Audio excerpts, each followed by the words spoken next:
Hey kids, it's Sandra Bravo here, and I mean kids as in grown-up kids, adults, that's you. So, I was wondering today, when I was younger, when I was a child, I used to sit in front of the TV in Mexico and watch the travel channel that we used to get from America. And I used to see all these beautiful places and countries around the world, and I used to sit there and think, wow, I don't want to just see all these beautiful places on TV. I want to go and see them in person myself one day. And I grew up just with that in the back of my head constantly.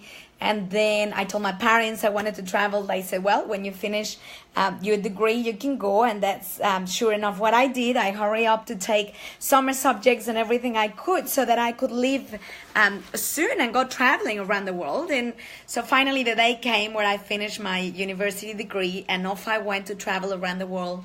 And I traveled for about 3 years.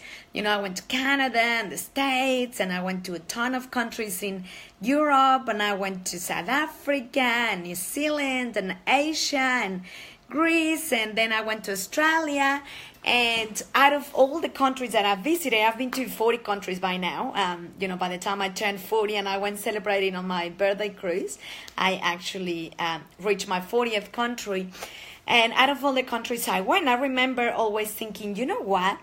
There are two countries where the people are the most friendly. And that was Australia and Ireland. I went to Dublin twice in Ireland, and I thought, wow, people are so friendly and happy. And same in Australia. Like I remember going to, the post office or the train station or anything I needed, and people were so helpful and friendly and smiley. And, then when I went to other countries in Asia, in America, in Europe, like people were cranky. They weren't very happy to help. And I thought, well, that's interesting. Anyway, lucky me, I ended up moving to Australia, which was one of my favorite countries and it still is. I love where I live in Gold Coast. The weather is beautiful. And I think the weather has a lot of influence in people feeling happy, and also the lifestyle that it allows when it's, nice and warm and there's beautiful beaches. Like there's so much you can do outdoors and socialize and exercise and all that. And right now I'm in Scottsdale in Arizona, very near Phoenix. I'll show you. Let me see if I can turn the camera. There you go. So I'm just in the balcony of my room. This is the resort. You can see the beautiful mountains behind. And I came here a mastermind from Joe Polish and the Genius Network, which is really exciting. But the reason why I'm telling you all this is because when I got in the plane, I was flying from San Francisco to Phoenix just before, and I got into Southwest Airlines, and there was this lady that I got in towards the end. So I'm always the last one. I want to make as much time as I can on my computer getting work done, but I got in the plane and I tried to sit at the very front on the second row, and all the where you put your luggage on top was taken. But a couple of the suitcases were laying this way instead of this way, so they were taking too much room. So I tried to put one of them up that way so that I could fit my luggage. And this lady got really angry and said, "Do not dare to touch that. Take your hands off my bag." And I was like, whoa, okay. So anyway, she got up. In the meantime, I'm holding the traffic behind me. She got up to move her case, and she's very angry. Why do I have to put it there? Why can I not go and put it somewhere else? And, I just kept my cool, and I kept smiling. And there was this other guy across the other side who stood up to defend me and stand up for me, which was really cute. And then I was sitting next to an old lady who was really sweet, and, I helped her out and all that. But the thing is that normally in the old days, I would have reacted to that. I would have probably been triggered. But, as we grow older and we mature, I've realized, well, what's anger? And anger is really a result, a form of expressing hurt or fear.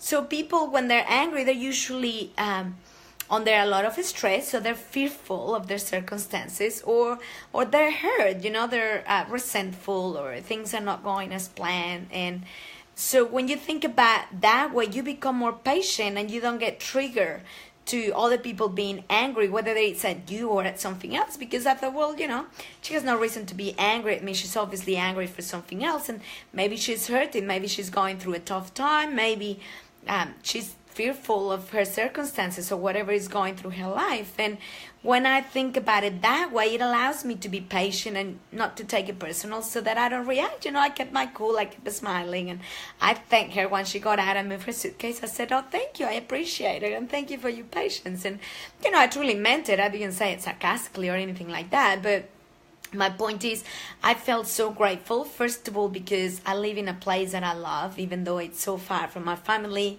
and the Mexican food that I love and everything else. But, it's a beautiful place.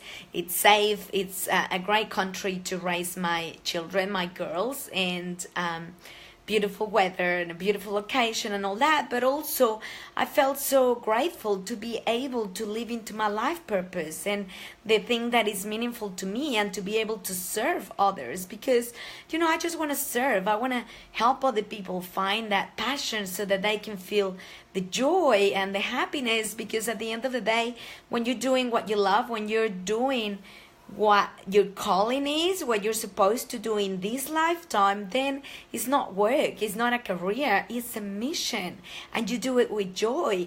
And I felt so grateful that I'm not stuck in an office, working 12 hours a day, where I can actually travel and live my mission, not my job or my career, but live my mission of empowering others around me, and helping people find their purpose and their fulfillment.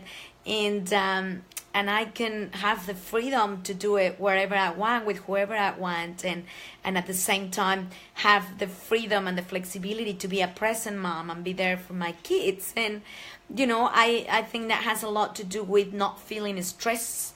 And a lot of people, when they're in a job that they don't like and they're not doing something that they love because they're not living their mission, then they get stressed and they get fearful and they get resentful, and that's where anger comes from. So the reason I'm sharing all of this with you is, first of all, to make my gratitude a public declaration. And second of all, so that you think about it twice before you react or get triggered by someone else around you being angry. Because, if you think of anger just as a result, as a medium of the frustration they might be feeling, the fear or the hurt, then, you'll be able to be patient and to remain calm. And also to encourage you that if you haven't found your life purpose, if you are not living into your mission, if you're not doing what you love, then maybe it's time to reassess. Maybe it's time to start taking little actions, consistently every day, to move you towards leaving that job or career that you don't enjoy, and start doing what you truly enjoy and what it is that you're here to do in this lifetime. You're here to serve, but who and how? And once you get in touch with that mission, you're going to see how different life is, because you go about with happiness and fulfillment, and you enjoy what you do because you know that you're serving, and all of a sudden it's not a job or a career anymore. It's a mission, and you love doing it, and you do it with love, and you live in peace and love and gratitude. That's what I wanted to share with you today. Enjoy, and I'll be back tomorrow or the day after with another adventure. Ciao.